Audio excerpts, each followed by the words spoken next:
Hello viewers, we have brought you today to the royal burial grounds of Philip II of Macedonia. They are right here behind me under this mound of grass.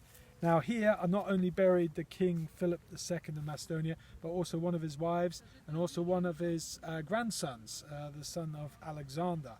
The tombs are fantastic. They are some of the best we've ever seen. This is pretty much the equivalent of a European pyramids. Tombs are intact. It is amazing.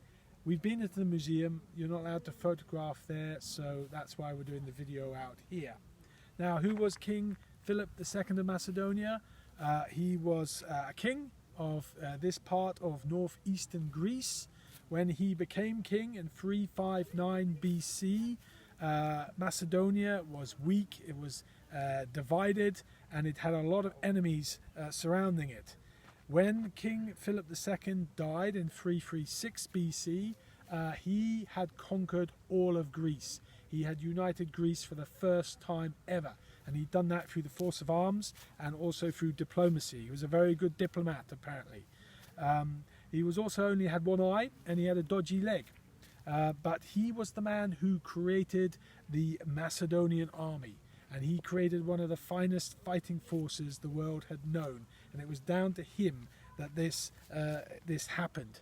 In 336 BC, he was murdered while watching a play in the theatre, and this meant a very important development, because this meant that his 20-year-old son Alexander became king of Macedonia. Now Alexander, as we all know him as Alexander the Great, inherited this fine army, this fine Macedonian army that his father had created for him.